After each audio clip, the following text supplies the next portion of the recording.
Risk management video. और इस video में हम बात करेंगे ट्रेडिंग प्लान्स के बारे में। ट्रेडिंग प्लान्स बेसिकली होते क्या हैं, ट्रेडिंग प्लान के बारे में। ट्रेडिंग प्लान बेसिकली होते क्या हैं और वो इतने इंपॉर्टेंट क्यों होते हैं मार्केट में।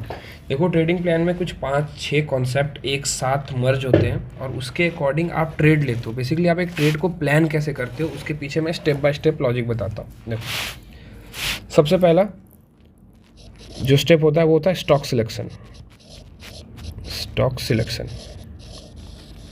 स्टॉक सिलेक्शन देखो, जब भी आप एनालिसिस करने बैठते हो, जैसे आप मान लो एक रात पहले एनालिसिस करने बैठते हो, तो आपको क्या करना होता है कि आप अगले दिन के लिए जो इंट्राडे ट्रेड करोगे उसके अकॉर्डिंग आप स्टॉक सिलेक्ट करते हो। ठीक है, और स्टॉक सिलेक्ट करना बहुत इंपॉर्टेंट होता है और बहुत कंपलसरी होता है। आप उसके अकॉर्डिंग ही मार्केट में ट्रेड करते हो। देखो, अगर ऐसे स्टॉक्स हैं जो इंट्राडे में मूव ही नहीं करते हैं, वो क्या करते हैं, पूरा साइड कंसोलिडेशन करते हैं, फिर एक ब्रेकआउट देते हैं, साइडवेज कंसोलिडेट करते हैं, ब्रेकआउट देते हैं, या गैप अप खुलते हैं और ट्रेड करते हैं, गैप अप खुलते ट्रेड करते हैं। तो ऐसे स्टॉक्स को हमेशा इंट्राडे टाइम फ्रेम पे या इंट्राडे ट्रेड करने टाइम अवॉइड करो। दूसरा, कोशिश करो एक दिन में 2 से 3 स्टॉक को एनालाइज करके रखने का, और उसमें 2 स्टॉक को आप इंट्राडे ट्रेड के लिए रखो, एक स्टॉक को एटलीस्ट स्विंग ट्रेड के लिए रखो, कि उसमें एक पोजीशन जैसे मार्केट में 3:15 में उस पर एंटर करो और 2-3 दिन के लिए उसे होल्ड करो।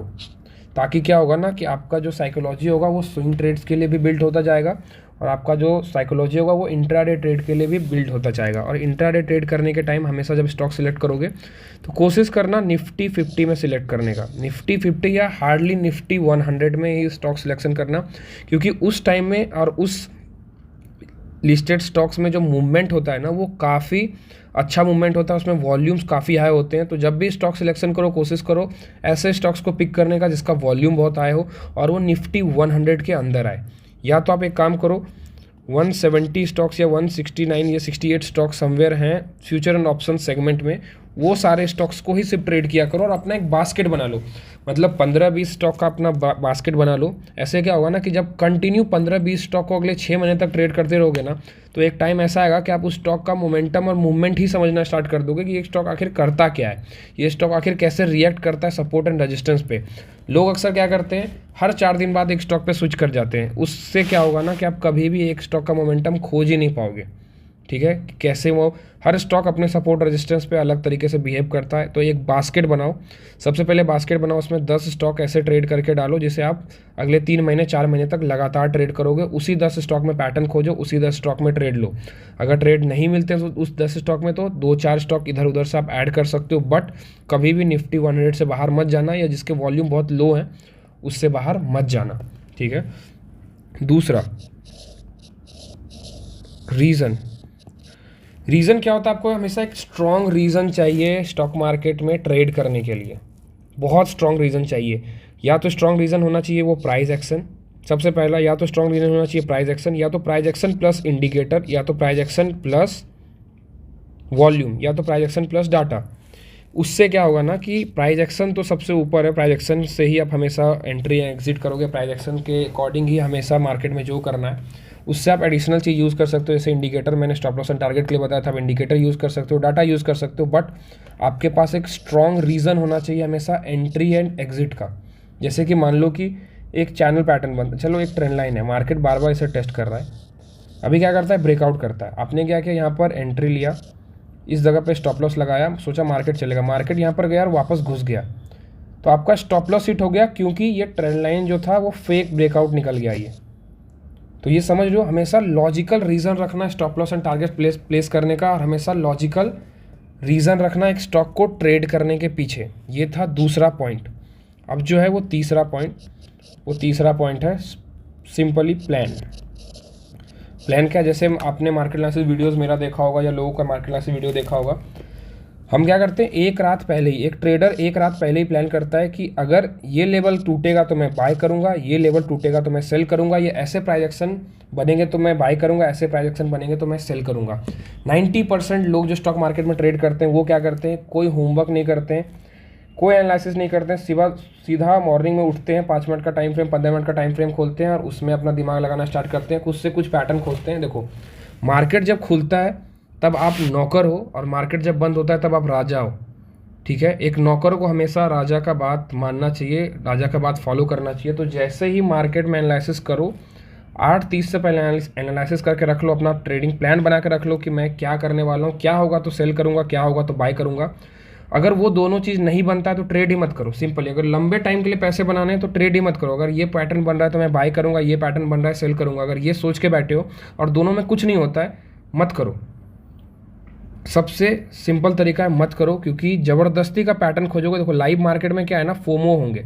लाइव मार्केट में फियर ऑफ मिसिंग आउट होगा। एक बड़ा कैंडल बन जाएगा, आपको लगेगा अरे यहाँ एंटर कर जाते हैं, यहाँ ये पैटर्न दिख रहा है, वो पैटर्न दिख रहा है, जबकि वो सब मिराज होता है। मिराज बेसिकली वो होता है, वो पैटर्न दिखना स्टार्ट कर देंगे जो कभी थे ही नहीं। आप अक्सर देखोगे कि आपने जो एंट्री ले लिया उसमें लॉस कर दिया, फिर आप मार्केट बंद हो जाने के बाद अगर उस जगह पर देखोगे तो आपको लगेगा कि अरे कितना फालतू एंट्री था। वो एंट्री आपने क्यों लिया, आपको पता है वो एंट्री फालतू है, बट वो एंट्री लिया आपने सिर्फ फोमो के वजह से, मार्केट में ट्रेड करने की वजह से, मार्केट में डायरेक्ट एनालिसिस करके ट्रेड करने की वजह से। तो हमेशा एक रात पहले अपना ट्रेडिंग प्लान बना लो कि कौन कौन से स्टॉक में कैसे बाय करना है और कैसे सेल करना है, कौन से पैटर्न बनेंगे, तब हम उसमें एंट्री करेंगे। चौथा पॉइंट है position sizing. Position sizing, position sizing basically होता क्या है कि कितने क्वांटिटी मार्केट से आप उठाओ ताकि आपको जो लॉसेस हो ना, आप जितना उम्मीद कर रहे हो उतने ही लॉसेस हो। जैसे मान लो कि आपको 15,000 का स्टॉप लॉस आप खाते हो, 15,000 का स्टॉप लॉस ही आपको चाहिए। तो इसका सिंपल एक फार्मूला होता है अपना risk per day bye stop loss. जितना आप रिस्क पर डे लेते हो उसके स्टॉप लॉस कर दो और उतना आप डिवाइड कर दो, जितना क्वांटिटी आता है उतना आप मार्केट से सिंपली उठा सकते हो। क्लियर, आई होप क्लियर है। अगर आपका पोजीशन साइजिंग क्लियर होगा तो मार्केट में एक्यूरेट उतना क्वांटिटी उठाओगे। ओवर पोजीशन साइजिंग अगर करोगे मार्केट में तो लॉसेस होने के चांसेस बहुत हाई हो जाएंगे। आपने अक्सर ये देखा होगा कि बहुत सारे ऐसे स्टॉक्स हैं जिसमें आप, या निफ्टी बैंक निफ्टी है जिसमें आप 900 क्वांटिटी 1000 क्वांटिटी से आप एंटर कर जाते हो, फिर मार्केट थोड़ा नीचे आता है, एग्जिट करते हो, मार्केट ऊपर चला जाता है। तो वो जो फियर आता है ना, वो ओवर पोजीशन साइजिंग से आता है। कभी भी फियर आपको, अगर मान लो आपको पता ही है कि अगर स्टॉप लॉस हिट होना है तो मेरा 15,000 का ही लॉस होगा, ऑब्वियस सा बात है डर नहीं लगेगा। जैसे दो लोग हैं, मान लो एक लोग जिसे पता है कि 10 कदम जाने के बाद खाई है, और दूसरा लोग है जिसे पता ही नहीं कि 10 कदम जाने के बाद खाई है, कहीं भी खाई आ कहीं भी गिर सकता है। तो ऑब्वियस सा बात है जो पहला होगा ना वो 9 कदम चलेगा, रुक जाएगा, बट जो दूसरा आदमी होगा वो चलता चला जाएगा और खाई में गिर जाएगा।